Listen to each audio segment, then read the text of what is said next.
तो स्वागत है आप सभी का एक बार फिर से ब्रेक के बाद। और ब्रेक से पहले हम लोगों ने गुरुग्राम में 2024 में अब विकास का रोड मैप और 23 के अंदर क्या विकास रहा इस पर चर्चा की। और अब आगे सत्र में बढ़ेंगे, चूंकि गुरुग्राम के विकास के साथ साथ गांव का विकास कितना हुआ है और खासतौर से मानेसर नगर निगम को किस तरीके से देखा जाए और मानेसर नगर निगम बनने के बाद विकास कितना आगे बढ़ रहा है, इस सत्र में इसी पर चर्चा।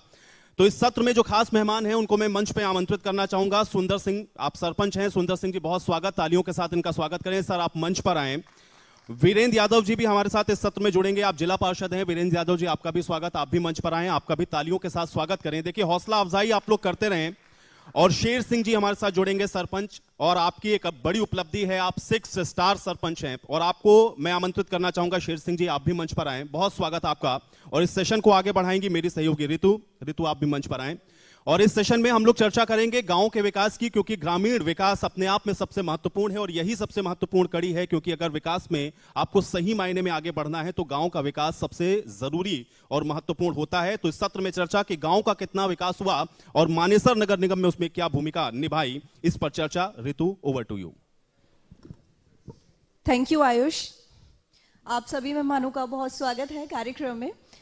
देखिए, सबसे बड़ी बात यह है कि जब भी हम इस मंच पर आते हैं तो हम बात यही करते हैं कि आखिर मुद्दे क्या हैं और उन मुद्दों को लेकर क्या कुछ अभी तक प्रतिनिधियों की तरफ से, सरकार की तरफ से हो चुका है। सबसे पहले मैं आपसे सवाल करना चाहूँगी। देखिए, क्योंकि लगातार इस तरह के मुद्दों को लेकर हम बात करते रहते हैं, लेकिन असल में उन मुद्दों को पूरा करने का काम जमीनी स्तर पर जिनका होता है वो आप ही लोग हैं। आपके सामने अभी तक काम कराने को लेकर, क्षेत्र के विकास को लेकर किस तरह की चुनौतियां सामने आई हैं? देखिए, सबसे पहले तो मैं इंडिया न्यूज़ हरियाणा का धन्यवाद करता हूं, जो आप लोगों ने हमें आमंत्रित किया, यहां आने का मौका दिया। सभी आपके एंकर्स और कैमरामैन सभी का धन्यवाद करता हूं, आभार व्यक्त करता हूं। रही आप जो पूछ रहे हैं कि भाई काम के बारे में तो देखो, चुनौतियाँ तो जब ग्राउंड पे जाते हैं तो चुनौतियाँ तो आती रहती है। और उनका चाहे अपने नेताओं के सहारे या अपने खुद के बलबूते पे या अफसरान से मिलके, तो हर तरह का चाहे कोई भी कार्य हो, चाहे वो रोड बनाने का हो, चाहे गली पक्की कराने का हो, चाहे गांव की नालियों का कोई मैटर हो या लाइट का हो, वो हम सक्षम हैं। और जहाँ तक देखते हैं कि भाई टोटली मेरे ख्याल तो जो मेरे सामने कभी कोई समस्या आई हो तो उनका सबका हमने पूरा प्रयास भी किया और लगभग जो समस्याएं हैं उनका पूरा समाधान भी किया है। ठीक है, आपसे बात करूंगी। जिस तरीके से ई टेंडरिंग को लेकर पिछले कुछ दिनों से लगातार विवाद हो रहा है और सरकार का ये कहना है कि ई टेंडरिंग एक ऐसी नीति है जिसके जरिए पारदर्शिता बढ़ेगी। जो अभी तक होता आया है कि खासकर देखा जाता है ग्राम पंचायतों में कि सरपंच के ऊपर कई तरह के आरोप लग जाते हैं कि जो अपने जान पहचान के लोग होते हैं उन्हें टेंडर दे दिया जाता है, उनसे काम करा दिया जाता है। इस तरह की तमाम चीज़ें आई हैं सामने। आपके क्या विचार हैं ई टेंडरिंग को लेकर? देखिए, ई टेंडरिंग की अगर हम बात करें तो सरकार ने ये पिछले टर्म में भी करने के लिए प्रयास किया था और ये सरकार की अच्छी पहल है। इसमें किसी का कोई नफ़ा नुकसान किसी भी दृष्टि से नहीं है, बस इसको समझने का फ़र्क है। बाकी ई टेंडरिंग होने से ये बिल्कुल सरपंचों की पावर में या उनकी ताकत में कोई फ़र्क नहीं पड़ रहा, उसमें ना कोई उसमें दिक्कत। बस सरकार की ये मंशा है कि भाई जो भी काम विकास के कार्य गांव में होते हों वो पूरी पारदर्शिता के साथ हो। सरकार ये चाहती है, इसमें कोई दूसरा ऐसा कोई एजेंडा नहीं है। बस उसको थोड़ा सा, लास्ट टाइम जब पिछला जो कार्यकाल था, पिछले पंचायत मंत्री माननीय ओम प्रकाश धनखड़ जी थे, तब भी ये मांग उठी थी। और उस समय भी जब उन्होंने सभी सरपंचों से बात करके जिले वाइज सरपंच एसोसिएशन का भी गठन कर दिया गया था, उसमें बैठ के बताया गया था, तरीके से समझाया गया, तो वो चीज़ें समझ में आ गई। तो अभी भी थोड़ा सा समझने का प्रभाव है। और हमारे प्रदेश के जो पंचायत मंत्री माननीय देवेंद्र बबली जी हैं, वो बिल्कुल पढ़े लिखे सक्षम व्यक्ति हैं। वो जो भी कदम उठा रहे हैं वो सरकार का अच्छा कदम है। सरपंचों को इस पर स्वाभाविक सी बात है कि समझना चाहिए। किसी भी चीज़ का विरोध तब होता है जब पहले उसको समझ ले। जब तक उसको पूरा समझेंगे ही नहीं तो फिर वो तो एक हवाई बातें होगी कि भाई ई टेंडरिंग कर दी, सरपंचों की पावर खत्म कर दी। ऐसा कुछ नहीं है, उसको बारीकी से पहले समझे और फिर उस पर विस्तार से चर्चा करें। चलिए, ठीक है। अब फिर दिक्कत कहाँ है ई टेंडरिंग को लेकर, अगर सब कुछ ठीक है जैसे कि बोल रहे हैं? दिक्कत कहीं नहीं है। सब जो कहा भाई सुंदरलाल ने, ये सिर्फ सोच का फर्क है। सरकार की नीति के साथ चलना होगा। सरपंच को अपनी मर्जी नहीं चलानी होगी। सरपंच बनाया जाता है पढ़ा लिखे, हरियाणा सरकार ने, माननीय मुख्यमंत्री श्री मनोहर लाल जी ने और पूर्व में पंचायत मंत्री और आज प्रदेश अध्यक्ष श्री ओम प्रकाश धनखड़ जी की सोच थी कि गांव के अंदर पढ़े लिखे सरपंच हो। आज आपको लग रहा है कि शहर से अच्छे गांव हैं, पढ़े लिखे सरपंचों ने इतना अच्छा काम किया कि हरियाणा के अंदर स्टार के नाम से पंचायतें जानी जाती। मैं भी जिनमें से एक 6 स्टार सरपंच हूँ। सरकार ने इतने अच्छे काम किए, पहली सरकार ऐसी है जिन्होंने सरपंचों को बुला के कितने पैसे चाहिए कोई पैसे की कमी नहीं छोड़ी, प्रत्येक सरपंच को बुलाया गया।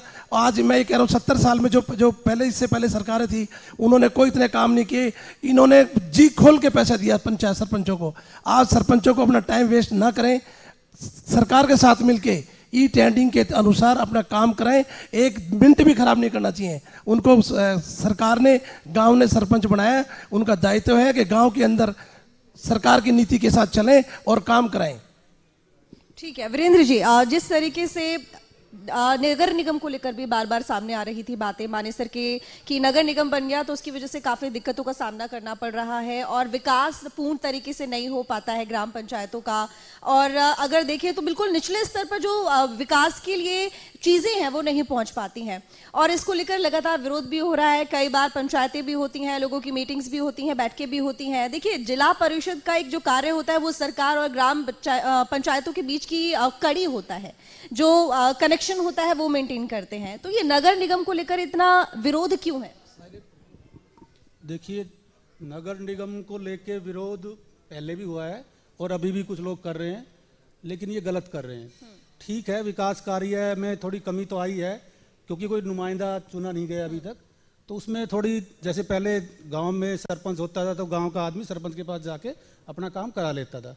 आज थोड़ी स्थिति ये बनी हुई है, जैसे चुनाव लेट हो गए हैं तो उसके कारण थोड़ा सा काम तो रुका हुआ है भाई, चाहे गांव के पानी की निकासी हो या कोई और कार्य हो, तो उसमें ये इसलिए रुका हुआ है जो कि नगर निगम के जैसे चुनाव होंगे, आगे जो भी वहाँ का नुमाइंदा चुना जाएगा, चाहे मेयर हुआ चाहे काउंसलर हुआ, तो वो सारी चीज़ें चुनने के बाद मुझे नहीं लगता कि विकास कार्य में कोई कमी आए और फिर आदमी के पास, गांव वालों के पास, मोहल्ले वालों के पास जाने के लिए जगह हो जाएगी। भाई मेरे एरिया में ये प्रॉब्लम है, चाहे उसमें भाई सुंदर का एरिया हो या शेर सिंह भाई का हो या मेरा हो, तो सामने वाला जाके उससे मिल सकता है और अपनी कोई भी कार्य हो, कोई प्रॉब्लम हो तो जाके कहेगा तो वो सोल्व थोड़ा जल्दी हो जाएगी। बिल्कुल ठीक कहा आपने। शेर सिंह जी, मैं आपके पास आना चाहूंगी क्योंकि 6 स्टार से आपको सम्मानित किया गया है। किस तरीके से आखिर आपने काम किया है जो 6 स्टार से आपको सम्मानित किया गया है? किस तरह की चुनौतियां आपके सामने आई और आपने कैसे आप उसमें सफल हुए? मैं 21 जून 2017 को निर्विरोध सरपंच बना था। मेरी पंचायत में 3 गांव है, वजीरपुर, हमीरपुर और मेवका। पहली सरकारों ने इतना राशि नहीं दी थी कि गांव में काम सरपंच करा सके। ये पहली पंचायत थी, मैंने पहले बताया कि दिल खोल के पैसा दिया। दिक्कतें आई लेकिन मैंने दिक्कतों का नहीं, मेरा तो एक एम था कि मेरे गांव को मैं एक ऊंचे मुकाम पे लेके जाऊं। सरकार ने 7 स्टार इंद्रधनुष योजना चलाई थी जिसके अंदर प्रथम वर्ष 18-19 में मुझे 4 स्टार अवार्ड मिला और 19-20 में मुझे 6 स्टार अवार्ड मिला और 2020 में मुझे बेस्ट सरपंच का अवार्ड मिला। मैंने hygiene sanitation, education no drop out, environment, social and participation and good governance and peace on harmony मुझे अवार्ड मिले, जिनके लिए रात दिन मेहनत करनी पड़ी। तो गांव का मेरा सहयोग था। मेरा गांव हरियाणा के अंदर एक ऐसा है कि मेरे बीच में किसी ने टंग नहीं अड़ाई, मतलब किसी ने बाधा नहीं उठलाई। मैंने गांव का प्रत्येक जो काम होना चाहिए, चाहे पानी के काम था, चाहे गांव के अंदर कूड़ा उठाने के लिए ट्रैक्टर ट्रॉली का प्रबंध किया, चाहे एजुकेशन के अंदर जिस बच्चे के 90% नंबर आए मैंने 7-7 हज़ार रुपये दिए। CSR फंड से, निजी कोष से मैंने कंपनियों को प्रभावित कर करके काम कराए। मैंने रात दिन मेहनत करके, मेरी पंचायत में 3 गांव हैं, हरियाणा के अंदर एक पहला गांव था हमीरपुर। पहली सरकारों ने क्या किया, जिसमें सड़क नहीं थी, मैंने माननीय राव नरवीर जी मंत्री थे, उनसे आवेदन करके उनसे कहा, आज उन्होंने उस गाँव के अंदर 3 सड़कें लग रही हैं। एक सड़क मैंने निजी प्रयासों से CSR से लगवा दी, सोलर लाइटें लगी हुई हैं। इतना काम जिस सरकार ने कराया, किसी सरकार ने इतना काम नहीं कराया। मैं तो धन्यवाद करता हूं माननीय मुख्यमंत्री महोदय जी का, जिन्होंने पढ़े लिखे सरपंच बनाने का पहल किया। बिल्कुल ठीक कहा आपने, क्योंकि कई बार हमने भी सुना है कि सड़कों को लेकर वाकई में काफी काम कराया गया है। और सुंदर जी, मैं आपसे जानना चाहूंगी कि विकास में अगर हम बात करते हैं तो सबसे पहले बात आती है सड़कों की, शिक्षा की, नालियों की, साफ सफाई की और स्वास्थ्य की। जाहिर बात है कि किसी भी क्षेत्र का विकास इन्हीं तमाम मुद्दों से दिखता भी है। अगर आपके क्षेत्र को देखें तो आपके सामने किस तरह की चुनौतियां आई और इसके साथ ही आपको क्या लगता है कि आपके क्षेत्र में आगे विकास को लेकर और क्या ऐसा बाकी है जो कि होना चाहिए? देखिए, हम जिस क्षेत्र में रह रहे हैं वहाँ 2016 से दिसंबर 2023 तक वो पंचायतों का सिस्टम था। उसके बाद हमारा जो ये क्षेत्र है वो नगर निगम में शामिल हो गया और जब तक पंचायतें अपने अस्तित्व में थी तो जो समस्याएं आपने ये गिनाई, चाहे वो सफाई, बिजली, पानी, रोड, सीवर, गली, नाली, ये सभी समस्याएं क्योंकि पढ़ी लिखी सारे युवा सरपंच थे और अपने स्तर पर सबने बड़े प्रयास किए। माननीय पंचायत मंत्री ओम प्रकाश धनखड़ जी ने, जैसा अभी शेर सिंह भाई ने बताया कि 7 स्टार रेम्बो योजना एक योजना लागू कर दी थी, जिसमें आपको वास्तविकता बता रहा हूँ, सारे सरपंच अपने अपने गांव में छुप छुप के काम कराते थे कि भाई कहीं तो पड़ोसी गांव का सरपंच नहीं देख ले। एक कंपटीशन हो गया आपस में और वो बहुत ज़रूरी था। स्वाभाविक की बात है, नगर निगम बनने के बाद कुछ खामियां वहाँ आई। ये बहुत अच्छा भी है अगर कंपटीशन है। बहुत अच्छी पहल थी वो। मैं तो सरकार से मैंने देवेंद्र बबली जी से भी निवेदन किया था कि उस योजना को आप दोबारा से, अभी नई नई पंचायतों का गठन हुआ है, उस योजना को आप दोबारा चलाओ, उससे प्रदेश को फायदा मिलेगा। दूसरा, नगर निगम की बात करें तो नगर निगम आने के बाद जैसे वीरेंद्र भाई ने बताया कि 2 साल से ज़्यादा का समय हो गया, अभी कोई चुनाव हुए नहीं है, तो कोई चुनी हुई बॉडी वहाँ नहीं है। देश के इतिहास में मानेसर पहला ऐसा नगर निगम है जो सीधा पंचायतों से बना है। पूरे हिंदुस्तान में आप नगर निगम की आप दृष्टि दौड़ा के देखेंगे तो आपको कहीं ऐसा वाक्य नहीं मिलेगा, पहले नगर पालिका, फिर नगर परिषद, फिर नगर निगम। लेकिन सीधा पंचायतों से अगर नगर निगम बना है तो वो स्वाभाविक सी बात है। प्रदेश के जो मुखिया है माननीय मनोहर लाल जी, उनकी नीति बहुत अच्छी थी, विशेषकर गुड़गांव के लोगों के प्रति। और पटौदी के जो हमारे विधायक बड़े भाई सत्यप्रकाश रावता जी, उनकी अच्छी जुगलबंदी थी, जिनकी बदौलत हमने सोचा भी नहीं था कि एक जिले में 2 नगर निगम हो सकते हैं। महाराष्ट्र के बाद, मुंबई के बाद गुड़गांव दूसरा ऐसा जिला है देश का जहां एक जिले में 2 नगर निगम। तो जैसे ही यहाँ छोटी सरकार के चुनाव हो जाएंगे तो जो ये सफाई की, रोड की, सीवरेज की, अभी गांव में खुदाई के काम चल रहे हैं, क्योंकि नगर निगम बनने के बाद गुड़गांव नगर निगम की हम बात करें, उदाहरण देता हूं मैं, हमारे पड़ोस के लगते हुए गांव में सिही, खिड़कीदौला, नरसिंहपुर, मैं आपके मंच के माध्यम से बता रहा हूं कि वहां नगर निगम के सीवरेज का काम शुरू होने के लिए 10 साल लग गए थे। हमारा नगर निगम मानेसर सौभाग्यशाली है इस मामले में कि हमारे गांव में आज की डेट में सीवरेज के काम स्टार्ट हो गए। अब मैं अपनी पंचायत की बात करूं, मेरी पंचायत ने नगर निगम मानेसर को 12,000 कुछ रुपए दिए थे, क्योंकि ब्लॉक की सबसे गरीब पंचायत थी। और आज मेरे गांव में नगर निगम मानेसर द्वारा लगभग 20 करोड़ रुपए के काम जारी है। तो कहीं ना कहीं देखो, समय लगता है। स्थितियां आज से 50 साल पहले हम हरियाणा की बात करें तो क्या था, और आज की हम बात करें तो क्या है। तो नगर निगम अभी हालिया बना है बिल्कुल। और क्या फर्क आपको दिखाई दिया नगर निगम बनने के बाद और नगर निगम बनने के पहले? देखिए, पहले ग्रामीण अंचल था पूरा, वहां पंचायत अपने स्तर पर काम कराने में सक्षम थी। अब नई नई हाई राइज बिल्डिंगें, सेक्टर आ गए और बहुत बड़ी संख्या में पूरे देश भर के लोग के साथ साथ मैं कह रहा हूँ विदेश के भी लोग वहां रहने आ गए। अब एक सरपंच का तो एक सीमित दायरा हो जाता है कि वो अपने रेवेन्यू के बाहर काम नहीं कर सकता, तो वो सेक्टरों का और सोसाइटी का कैसे ख्याल रखेगा। तो नगर निगम बनना जरूरी था। ये तो हमारा सौभाग्य था कि मानेसर अलग से नगर निगम बन गया, नहीं तो ये पूरा क्षेत्र गुड़गांव नगर निगम में शामिल होना था। तो उसमें नगर निगम में तो कोई कंफ्यूजन या कोई डाउट है ही नहीं, वो तो बनना ही बनना था 100%। तो अब ये है कि सेक्टरों के काम करने के लिए तो शहरीकरण होना है। जब शहर बस गया, नए लोग आ गए, शहर की बड़ी आबादी होगी वहाँ, तो गाँव तो अब बचे नहीं, वहाँ गाँव के साथ साथ पूरा शहरीकरण हो गया। तो स्वाभाविक सी बात है कि वहाँ शहर बनना था और उसके लिए नगर निगम मानेसर का गठन हुआ है। विरोध करने वाले का काम विरोध करना है। मानेसर नगर निगम के विरोध में वहाँ के लोग बैठे हुए मानेसर गाँव के, उनके 3 मेयर पद के प्रत्याशी गाँव में अपना प्रचार प्रसार कर रहे हैं। अरे पहले अपने भला मानस अपने गाँव को एकत्रित करके अपने प्रत्याशी को तो बैठाओ। मतलब ये बात बिल्कुल ही वो कहानी दूसरी है कि स्वयं के लोग तो गाँव में जाके दौरा करके अपने लिए वोट मांग रहे हैं और गाँव के चंद आदमी वहाँ बैठे विरोध जता रहे हैं। भाई देखो, विरोध लोकतंत्र है, इसमें विरोध करना स्वाभाविक सी बात है, करना चाहिए, अच्छी बात है। लेकिन कम से कम गांव को तो इकट्ठा करें। सबसे पहले गांव के लोग अपने लिए प्रचार प्रसार कर रहे हैं, अपने लिए वोट मांग रहे हैं, अपने गांव के प्रोग्राम कर रहे हैं, डोर टू डोर कर रहे हैं, और कुछ लोग बैठ के उसका विरोध जता रहे हैं। तो ये चीज अच्छी नहीं है किसी भी दृष्टि से। यानी कि आप इसके पक्ष में हैं? बिल्कुल 100% हम नगर निगम के समर्थन में हैं। मानेसर नगर निगम का हमने समर्थन किया और उसका हम समर्थन करते हैं। हरियाणा सरकार का हम आभार व्यक्त करते हैं कि उन्होंने मानेसर नगर निगम का गठन किया। चलिए ठीक है। देखिए सरकार को लगभग 8-8 साल का वक्त हो चुका है और कई तरह की बातें सुनने को मिलती हैं। कुछ लोग पक्ष में होते हैं, कुछ लोग विपक्ष में होते हैं, कहते हैं कि जब से बीजेपी गवर्नमेंट आई है तब से चीज़ें बदली हैं। कुछ लोग कहते हैं कि नहीं, और भी ज़्यादा ख़राब हुई है। लेकिन देखिए, खिलाड़ी तबके की मैं यहाँ पर बात करूँगी क्योंकि अभी जो सबसे फिलहाल मुख्य मुद्दा बना हुआ है वो किसानों का बना हुआ है, खिलाड़ियों का बना हुआ है।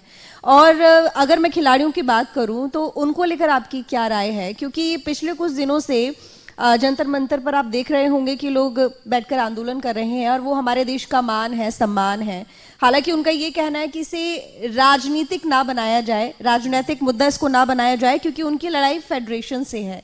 लेकिन आपको क्या लगता है कि अगर इस तरह की दिक्कतें सामने हैं, अगर खिलाड़ियों के सामने इस तरह की दिक्कतें रहेंगी तो जाहिर है कि ये देश के ऊपर सवाल बनता है। देखिए, खिलाड़ी जो है हमारा देश का मान है, जो बाहर जाके पहले स्टेट में, फिर दूसरे स्टेट में, नेशनल, उसके बाद एशियन में, ओलंपिक में, सभी जगह जाके हमारा देश का, हमारे प्रदेश का मान सम्मान बढ़ाते हैं। नो डाउट खिलाड़ी देश के लिए बड़े सर्वप्रथम लाइन में मैं समझता हूँ, या तो सैनिक या फिर हमारे खिलाड़ी। दूसरा जो अभी आप लोग कह रहे हैं विरोध का, जो अभी जंतर मंतर पर जो हमारे खिलाड़ी भाई बैठे हैं, वो एक फेडरेशन का कोई मसला है। और उसके लिए पीछे जो हमारे केंद्रीय मंत्री अनुराग जी खेल मंत्री हैं, उन्होंने एक लेटर भी जारी किया है और उनसे जवाब तलब भी किया है, और मेरे ख्याल जल्दी वो सॉर्ट आउट हो जाएगा। और रहा हरियाणा स्टेट में भी मुझे तो ऐसा कोई ना तो मुख्यमंत्री जी लग रहे, ना खेल मंत्री जी, क्योंकि खेल विभाग भी अब मेरे ख्याल मुख्यमंत्री जी के पास ही है, तो वो स्वयं देख रहे हैं। मुझे ऐसा कुछ नहीं लग रहा कि भाई वो कोई गलत कुछ कर रहे हो। लेकिन आपको नहीं लगता कि अगर इस तरह के मामले सामने आते हैं, आप क्योंकि हरियाणा स्टेट से खिलाड़ियों की पूरी फौज निकलती है, यहाँ वो खान है जहाँ से खिलाड़ी रत्न के तौर पर देखे जाते हैं, क्योंकि सबसे ज्यादा स्पोर्ट्समैन वुमेन सब यहीं से होते हैं। तो ऐसे में कहीं ना कहीं वो बच्चे जो मेहनत कर रहे हैं उनका मोरल डाउन होता है इस तरह की चीजों को देखकर। नहीं, मैं ये तो आपकी बात बिल्कुल ठीक है। अगर हरियाणा प्रदेश में चाहे कुश्ती हो, चाहे बैडमिंटन हो, चाहे और अन्य खेल हो, यहाँ से खास करके हरियाणा स्टेट से खिलाड़ी बहुत ज़्यादा निकल के आ रहे, और मैं चाहूँगा और भी कुछ प्रतिशत बढ़े, जो कि सामने वाला जो और बच्चे हैं उनका भी मनोबल बढ़े। खुद मेरा बेटा भी जुजुत्सु का खिलाड़ी है, जो अभी पहले ये जो खेल था ये पहले हमारे इंडिया में नहीं था, ब्राज़ील से चला है, और उसके बाद अभी एशियन में शामिल हो गया है हमारे इंडिया में भी। और मेरा बेटा खुद का ही वो जो है एशियन में इंडिया की तरफ से रिप्रेजेंट करेगा पहली बार। तो मुझे तो वैसे ही गर्व है खिलाड़ियों के ऊपर कि भाई खिलाड़ी देश का मान सम्मान बढ़ाते हैं और ऐसे ही बढ़ाते रहें और ऐसे ही चलते रहें। चलिए ठीक है, शेष रहेंगे। एक आखिरी सवाल आपसे मैं किसानों को लेकर पूछना चाहूंगी, क्योंकि पिछले कुछ दिनों से एक मुद्दा सामने आ रहा है गन्ने को लेकर, जिसको लेकर लगातार प्रदर्शन भी कर रहे हैं किसान, और इसके साथ ही देखा गया कि चीनी मिल वगैरह में ताला लगा दिया गया। और मैं आपके क्षेत्र की अगर बात करूं तो वहां पर किस तरह की स्थिति है? मैं तो गुड़गांव से आता हूँ, मेरे यहाँ तो गन्ने खेती नहीं, लेकिन हरियाणा की बात करूँ, ये सरकार विपक्ष जो है उनको कोई ना कोई मुद्दा चाहिए। जितना बीजेपी सरकार ने गन्ने का मूल्य बढ़ाया, किसी कांग्रेस सरकार ने कभी नहीं बढ़ाया। ये सब बरगलाने की बात है। आप किसी तरह देखिए, रोड देखिए, पानी देखिए, जगमग योजना गांव में आ गई मैडम। जगमग योजना पहले सरकार ये थी, सिलेंडर की मैं इससे पहले बात कर रहा था, ये बात करते आपने किसी एंकर ने बात की थी, सिलेंडर के लिए 3 बजे उठ के लाइन में ले आना पड़ता था, आज सिलेंडर घर पहुंचता है। सरकार का नाम बदला है, कांग्रेस सरकार या बीजेपी सरकार। ऐसे ही गन्ने की बात है, किसान को भरपूर जो रेट है, सबसे ज्यादा गन्ने का रेट मिल रहा है। ये सब विपक्ष ये करता रहता है, इसमें कोई घबराने की बात नहीं है। चलिए ठीक है, अब हमारा सेशन समाप्त होने का वक्त हो गया है। आप तीनों का बहुत धन्यवाद। मैं एक बात और कहनी चाहता हूं, मेरा एक ही सपना 7 स्टार निगम हो अपना। ठीक है, चलिए बहुत शुक्रिया आपका इस मंच पर आने के लिए और इस कार्यक्रम में शामिल होने के लिए। बहुत बहुत धन्यवाद। हमारे चैनल हेड राजन अग्रवाल जी से गुजारिश करूंगा कि वो आए और पर्यावरण की एक भेंट जो है तीनों मेहमानों को दें।